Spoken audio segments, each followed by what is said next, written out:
Howard Standard 7, characters and characterization.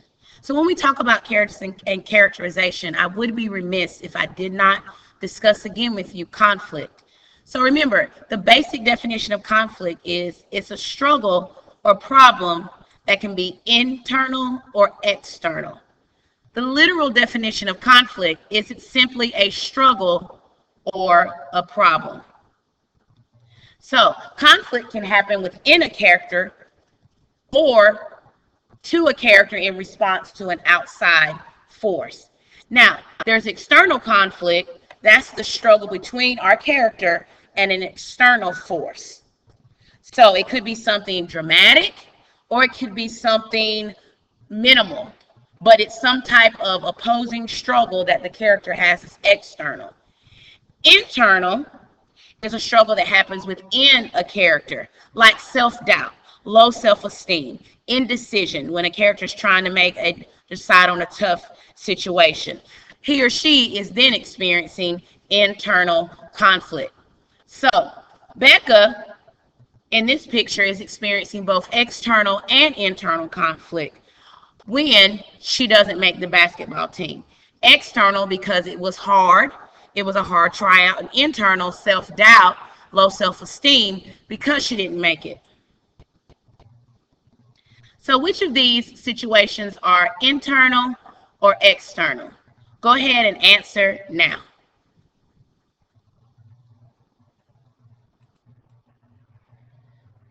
So Carlos is internal. But this one I want to look at Amanda. Amanda wants to go to the concert, but it doesn't start until 10 p.m. Now, the struggle is between Amanda and her parents' curfew, but you could make a case for internal because she's struggling internally with the decision. One more. Read this passage and then determine what type of conflict Sam is experiencing. After reading the passage, if you selected option C, Sam is experiencing internal conflict about whether he's good enough to try out for the band or not. This is the major struggle in the passage. He's experiencing self-doubt. The reason why we discuss and teach conflict is because it allows us to reveal the characters and advance also the plot. Sometimes because of internal conflict can occur. So in this following passage from the tortilla carton, Candido is trying to find work so he can make enough money to support his pregnant wife, America. How do the characters' external and internal conflict develop? This sentence right here is external conflict, but it leads to his internal conflict of being dejected and heartsick with worry. So, what is the definition of conflict? Pause and answer the question. A struggle or problem.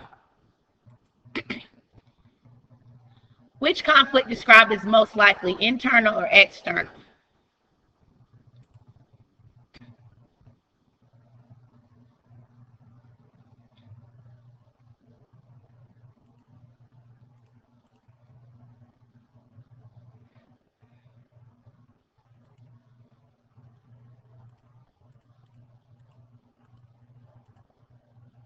Uh-oh, I got one wrong. Carlo wants to go deep sea fishing, but she has a fear. So I was thinking that the struggle was between the deep sea fishing, but her fear is the internal conflict. The second thing I want to talk about is foreshadowing and suspense. So foreshadowing is when the writer just drops big clues like the flicker of lights in a dark alley that builds the reader's suspense. The more suspense a reader has, the more invested they are in staying with the story. Now, suspense is that feeling of not knowing what's going to happen next in a story. It's a hooker. It allows you to stay invested in the story. So writers are going to use foreshadowing as well as pacing to create that suspense. So they may speed up the pace of the story or slow it down and then drop a hint of foreshadowing. Suspense builds as the story conflicts develop and intensifies. So as the characters experience more and more conflict, and as you gather their motivations, that continuously builds suspense. And so we as readers, we want to analyze how an author uses suspense. So let's read this sentence. The road wound this way and that as I drove through the fog.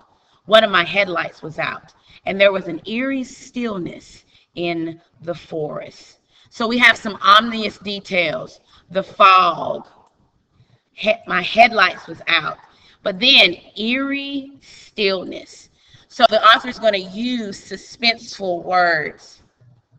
Writers sometimes use foreshadowing to suggest that there's going to be trouble, but they use that with a specific character or to let you know that this character is important.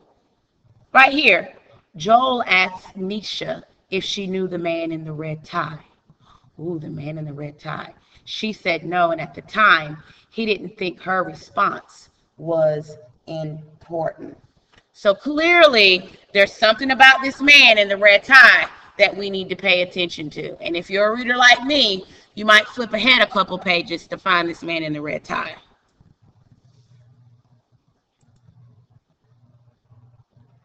So, which part of the following passage is most clearly an example of foreshadowing? Pause, read, and then check back with me. So, if you guessed this sentence right here, you were exactly right.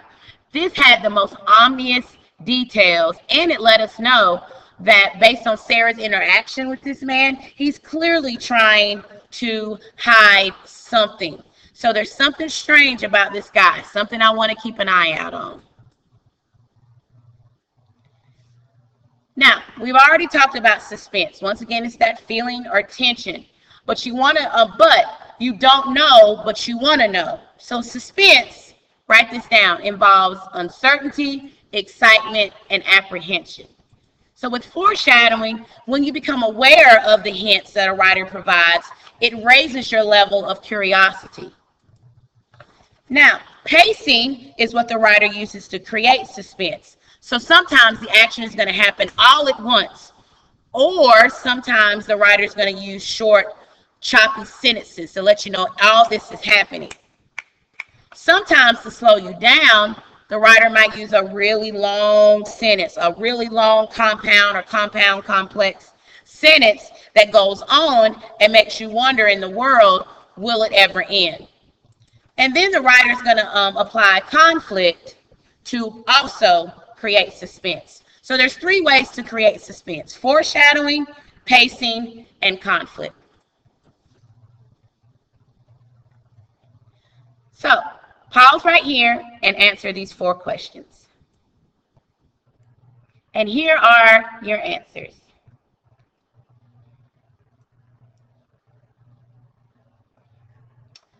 So, writers, once again, use foreshadowing and pacing to create suspense.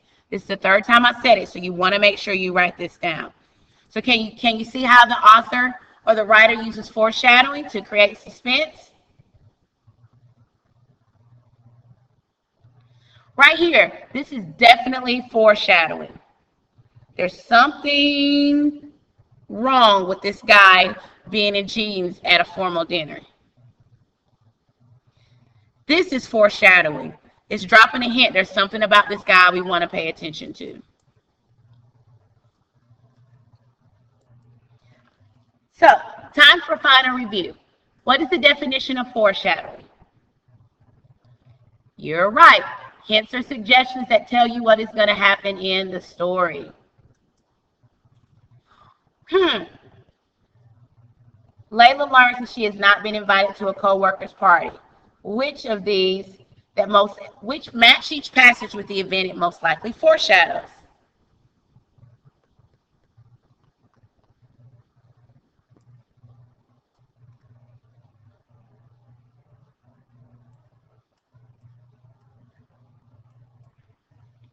Very good job.